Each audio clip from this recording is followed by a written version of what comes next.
नमस्कार, बहुत स्वागत है आपका। शिव पुराण के अनुसार भगवान शिव श्रावण के महीने में पृथ्वी लोक पर आते हैं और श्रावण मास के अधिष्ठाता भी शिव हैं।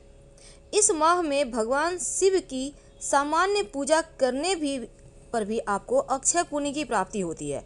वैसे तो भगवान का आशीर्वाद पाने के लिए भक्त बेलपत्र जरूर अर्पित करते हैं, लेकिन अगर आप एक दीपक भी जला देते हैं तो आपकी समस्त मनोकामनाएं पूर्ण हो जाती है। शिव पुराण में कहा गया है कि सावन के महीने में भगवान शिव के सामने दीपक जलाने से सभी पाप नष्ट हो जाते हैं और जीवन में अंधकार खत्म हो जाता है। तो शिव पुराण में किस समय दीपक जलाने के बारे में बताया गया है। शिव का सबसे प्रिय दिन सोमवार है। ऐसे में अगर आप सावन के महीने में, वैसे तो श्रावण का माह पूरा सोमवार के ही तरह है, लेकिन जब सोमवार की तिथि आ जाए तो और भी खास हो जाती है। तो आज आपने व्रत रखा होगा। वैसे तो ये प्रयोग किसी भी दिन करें। देखिए, हर एक वस्तु को अर्पित करने से हर एक अलग अलग तरह की मनोकामनाएं पूर्ण होती है और भगवान शिव की अगर सच्चे मन से पूजा करें तो सारे कलह कलेश से मुक्ति मिल जाती है, मनोकामना पूर्ण होती है। क्योंकि शिव जी हमेशा ही अपने भक्तों पर कृपा बरसाते रहते हैं। इसीलिए भगवान शिव को प्रसन्न करने के लिए सोमवार के दिन उनकी विशेष आराधना होती है। देखिए, जब भी आप शिव जी की पूजा करें तो सिर्फ शिव जी की पूजा ना करें, वरन आपको पूरे परिवार की पूजा करना चाहिए। भगवान शिव, माँ पार्वती, गणेश जी, कार्तिकेय जी महाराज, नंदी जी। तो चलिए जानते हैं कैसे आप शिव को मनाएं, कौन सी वस्तु अर्पित करके क्या फल प्राप्त करें। शिव जी को प्रसन्न करने का, खुश करने का बहुत सरल सा उपाय। देखिए, सबसे पहली बात, 108 की संख्या में कोई भी वस्तु आप शिव जी पर अर्पित करते हैं नमः शिवाय बोलते हुए, तो आपके जीवन की सारी परेशानियां ही दूर हो जाती है।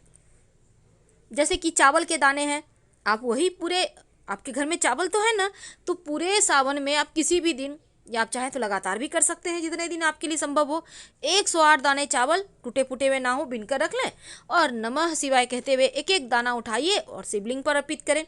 अर्पित करने के लिए आपकी जो पहली उंगली है, जिसको इंडेक्स फिंगर कहते हैं, तर्जनी उंगली, उसका उपयोग नहीं करना है और छोटी उंगली का भी नहीं। अनामिका उंगली, मध्यमा उंगली और अंगूठा, इन तीनों की सहायता से अर्पित कीजिएगा। हर एक वस्तु को अर्पित करने के समय नमः शिवाय। तो चावल शिव जी को वैसे आप पूरे सावन में अर्पित करें, एक भी दाना अर्पित कर देना तो शिव जी आपके जीवन में इतना बड़ा बदलाव लाएंगे कि आप सोच भी नहीं सकते। घर में किसी भी तरह की परेशानी है तो आप शिव जी को, जो सरसों होता है ना, सरसों का पुष्प, 108 सरसों का पुष्प लाकर भी शिव जी को अर्पित कर सकते हैं, बस बिल्कुल वही तरीके से। तो वैसे तो बेलपत्र भी अर्पित कर सकते हैं, लेकिन आज हम कुछ खास बताएंगे। देखिए, जब भी आप शिव जी की पूजा करेंगे तो नंदी जी को कान में अपनी मनोकामना जरूर कहिएगा, नहीं तो भला आपकी मनोकामना शिव जी तक कौन पहुंचाएगा। तो वो 10 खास वस्तु कौन सी है जो शिव जी को सबसे प्रिय है, जो अर्पित करके आप अपने जीवन के हर कष्ट को दूर कर सकते हैं। देखिए, अगर आपको लगता है कि आप थोड़े से रूखे हो गए हैं, प्रेम कम है आप में थोड़ा सा, तब यहाँ पर आप शिव जी को सिर्फ 1 लोटा जल से अभिषेक करें। लेकिन अगर पितृ दोष हो जीवन में, तब आप जल में कुसा घास डालकर अर्पित करें। अगर आप चाहते हैं कि आपका तेज बढ़े, जीवन में शुक्र मजबूत हो जाए, सुख समृद्धि संपत्ति आए, आपका वैवाहिक जीवन अच्छा रहे, तब आप केसर की पंखुड़ी, आप चाहें तो जल में भी 1-2 पंखुड़ी डालकर शिवलिंग पर अर्पित कर सकते हैं। ऐसा करने से जीवन में खुशियाँ आती है, आपका शुक्र बेहतर होता है, पारिवारिक जीवन उत्तम होता है। तो ये महा उपाय है।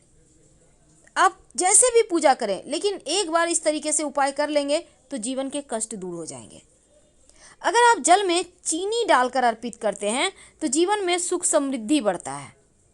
ऐसा करने से आपके जीवन की जो गरीबी है, जो परेशानी है, जो दरिद्रता है, जो दुख है, जो तकलीफ है, वो चली जाती है और घर में सिर्फ खुशियाँ आती है। तो शक्कर आप ऐसे भी चढ़ा सकते हैं, नहीं तो जल में डालकर आप, गुड़ है, शक्कर है, गन्ने का रस है, सब शक्कर में ही आता है, मीठी चीज़ है ना, आप उसको डालकर चढ़ा दें।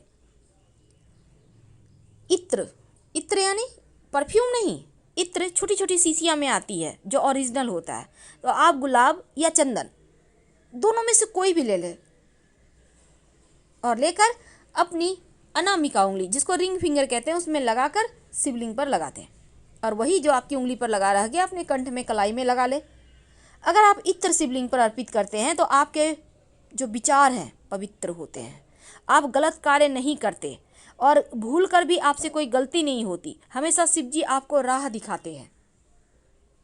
दूध से तो हर कोई शिव जी को अभिषेक करता है, लेकिन क्या आपको पता है दूध से अभिषेक करने से क्या होता है? आपका स्वास्थ्य अच्छा होता है, और सबसे बड़ा धन तो स्वास्थ्य ही है। अब देखिए, आपका कभी हाथ थोड़ा सा भी कट गया सब्जी काटते समय, आप चल रहे हैं, ठोकर लग गया पैर में, कितना दर्द होता है। लेकिन शिव जी को जब आप दूध अर्पित करते हैं ना, तो वो सभी छोटी मोटी परेशानी, क्या बड़ी से बड़ी परेशानी भी आपको परेशान नहीं करती और आप स्वस्थ रहते हैं। दही, अगर आप शिव जी को दही अर्पित करते हैं तो जीवन में कभी आप बीमार ही नहीं होते। गंभीर से गंभीर बीमारी भी समाप्त हो जाती है और आपका शुक्र बेहतर होता है। आपको जीवन में भौतिक सुख साधन बढ़ते हैं। लेकिन एक बात याद रखिएगा, जब भी दूध अर्पित करें, दही अर्पित करें, या अभी जो हम आपको तमाम वस्तुएं अर्पित करने को कहेंगे, इसके बाद जल अर्पित कीजिएगा। इत्र अर्पित करने के बाद जल अर्पित नहीं करना, लेकिन दही अर्पित करने के बाद जल जरूर अर्पित कीजिएगा। तो दही अर्पित करने से क्या होता है? जीवन की समस्त परेशानियां समाप्त हो जाती है और आपका स्वभाव बढ़िया होता है, शुक्र प्रधान हो जाते हैं। इसके बाद जल अर्पित करना है। अब घी भगवान शिव को अर्पित करें तो संतान का सुख मिलता है, शक्ति बढ़ती है, वंश बढ़ता है। और घी अर्पित करने के बाद जल जरूर अर्पित करें और उनसे प्रार्थना करें।